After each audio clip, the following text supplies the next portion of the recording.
Vous en parliez, ma chère Najwa, on va parler de la colère des policiers municipaux. Aujourd'hui, c'est jour de grève, jour de colère, jour de mobilisation aux quatre coins de France devant les préfectures. Et ça tombe bien, nous sommes avec Thierry Colomard. Bonjour Thierry Colomard. C'est pas la première fois que je vous reçois avec notre équipe de grands témoins dans Midi News Weekend. Vous êtes le président de la Fédération nationale des policiers municipaux. Est-ce que vous pouvez nous rappeler en quelques mots, mon cher Thierry, les raisons de la colère ? Alors, les raisons de la colère, elles sont simples. Ça fait 30 ans maintenant que les policiers municipaux voient s'empiler des prérogatives. On a vraiment un vrai millefeuille de prérogatives. Le désengagement de l'État, il y a un certain temps, a fait que les maires se retrouvaient avec beaucoup plus de pouvoir de police. Seulement, le problème, c'est que toutes ces prérogatives qui nous ont été rajoutées, même si elles nous ont donné au départ une séance de travail, c'est assumé aujourd'hui, nous font prendre beaucoup de risques sur la voie publique, puisque aujourd'hui, les missions de voie publique, elles sont complètement identiques aux missions de la police nationale ou de la gendarmerie. Je parle uniquement de voie publique, c'est-à-dire tout ce qui peut arriver à la police nationale lors de contrôles routiers ou lors de patrouilles pédestres ou portées, eh bien, peuvent arriver aussi aux policiers municipaux. J'en veux pour preuve l'attentat à Nice où les policiers municipaux ont joué un rôle pour arrêter le camion, et aussi lors de l'attaque Turin-Mars dans la basilique à Nice, où les policiers municipaux avaient réussi à mettre hors de nuire ce terroriste. Eh bien, le problème, c'est que depuis 30 ans, le volet social, lui, n'a jamais été abordé.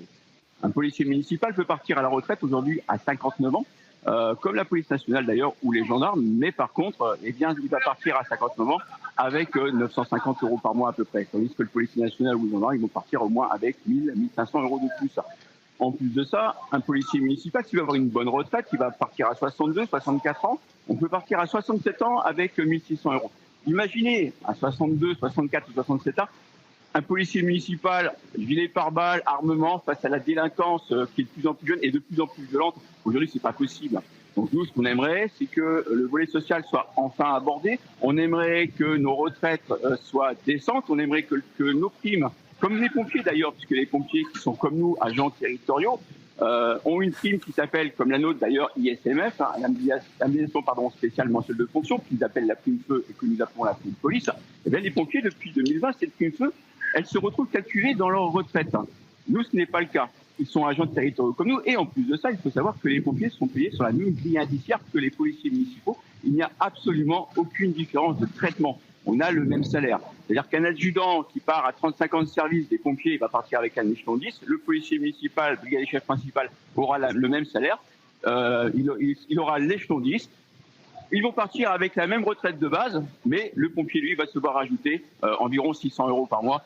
Et on aimerait bien aussi que l'État nous accorde ça. On aimerait aussi que nos salaires soient revalorisés, bien entendu. On aimerait changer de catégorie, parce que c'est passé en catégorie B. Nous sommes actuellement en catégorie C, sauf pour les cadres des polices municipales qui sont catégorie B, ou pour les directeurs de police municipale en catégorie A. Et il faut savoir que la loi de 84 concernant la fonction publique territoriale dit dans le texte qu'un agent de catégorie C est un agent qui n'a aucune responsabilité. Un policier municipal sur la voie publique, même un gardien, un jeune gardien, a parfois des décisions à prendre sur la voie publique qui sont immédiates. Il n'a pas le temps d'appeler sa hiérarchie, il n'a pas le temps d'appeler un officier de police judiciaire, il doit prendre à l'instant T, il doit prendre des dispositions qui peuvent engager sa responsabilité. Thierry Colomard, on voit la liste est longue. Ce que je vous propose, on marque une pause. Si vous pouvez rester un peu avec nous, on vous retrouve juste après la pause et on ouvre le débat avec nos grands témoins. Est-ce que vous êtes d'accord ou pas ? Ah bien écoutez, je suis tout à fait d'accord. Vu la liste de courses que vous avez énoncée, il va falloir qu'on ouvre le débat quand même. Merci, on vous retrouve dans quelques instants. On marque une pause et on se retrouve dans quelques instants. À tout de suite. Il est quasiment 13h30, j'ai pas vu le temps passer, je ne sais pas si vous partagez le même avis, mais on a beaucoup de sujets à traiter dans Mini News Weekend. On a encore 2-3 petits sujets à traiter, à évoquer avec nos grands témoins, mais on va faire un tour de l'info avec Isabelle Piboulot. L'éducation nationale de nouveau en grève mardi afin de défendre les salaires des enseignants et s'opposer à la politique éducative au collège. Pour relever le niveau des élèves, une mesure lancée par Gabriel Attal prévoit des groupes de niveau dès la rentrée prochaine en français et en maths pour les 6e et 5e, ce qui irrite les syndicats. La précédente grève de jeudi avait mobilisé un enseignant sur 5. 2 humanitaires français ont été tués jeudi dans le sud de l'Ukraine lors d'un bombardement russe sur la commune de Berislav. 3 autres Français ont été blessés. Paris dénonce un acte de barbarie de la part de Moscou. Le parquet antiterroriste a ouvert une enquête pour crimes de guerre et atteinte volontaire à la vie d'une personne protégée par le droit international humanitaire.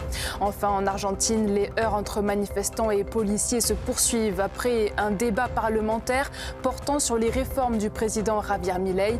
Des textes concernant le système électoral, l'éducation, la culture ou encore le code pénal. À partir de mardi, les députés examineront le train de réforme dans le détail, puis procéderont à des votes thème par thème, voire article par article. Merci Isabelle. Dernière ligne droite pour Midi News Weekend. Toujours avec moi, Naïm Fadel, Nathan Dever, Vincent Roy, Denis Deschamps et Najwa El Haïté. Allez, on s'est quitté en parlant de la colère et du mouvement de révolte des policiers municipaux. Nous sommes toujours avec Thierry Colomar, président de la Fédération nationale des policiers municipaux. Vous êtes toujours avec nous, mon cher Thierry ? Oui, toujours en direct de Marseille. Bon, en direct de Marseille. Je ne vous donne pas la parole tout de suite parce qu'on vous a longuement écouté maintenant, mais vous réagissez à tout moment, évidemment. Vous connaissez le principe de l'émission. Oui.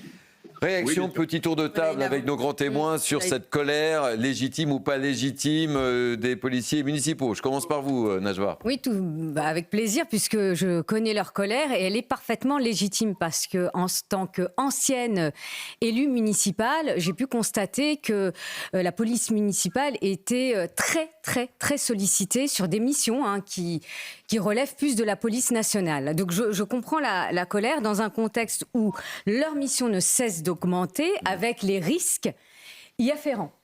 Et là, Monsieur Colomar rappelait très justement qu'il y a des risques d'attentats et que la police municipale, concernant ces risques d'attentats, est également sollicitée. Il n'y a pas que la police nationale ou la gendarmerie.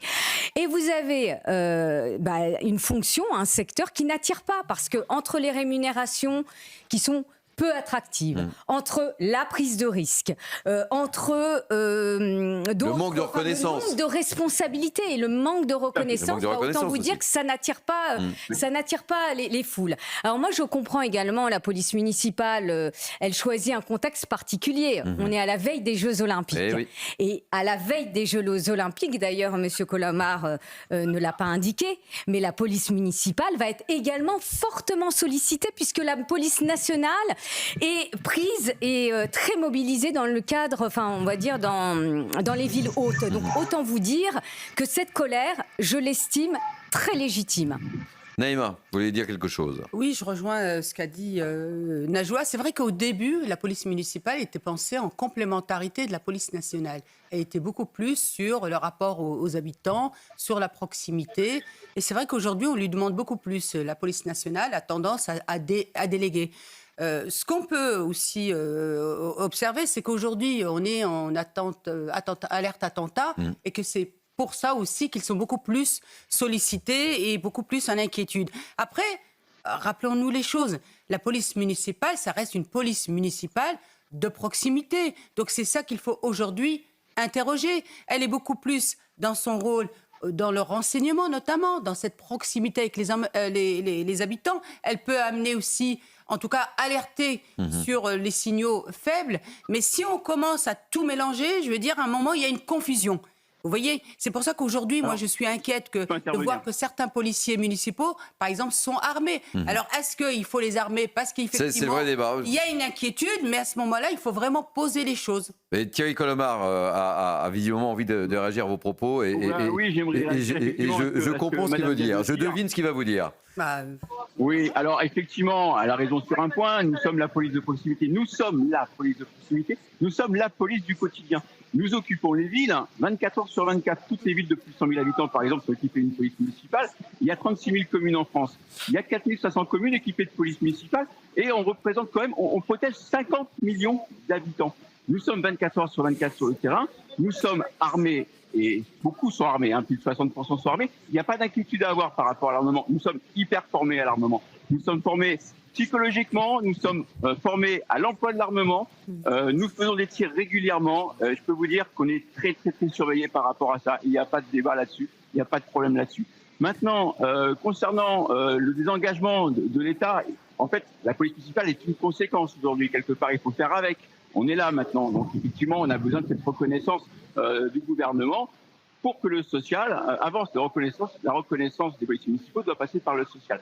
Mais il est normal aujourd'hui, puisque nous occupons le terrain, que nous soyons primo-intervenants sur tout ce qui se passe. Donc, ce n'est pas tant que la police nationale s'est déchargée sur nous. Ils se sont désengagés, mais ça, c'est même pas eux qui le font, c'est pas la police nationale, c'est l'État qui, il y a quelques années, qui l'avait fait.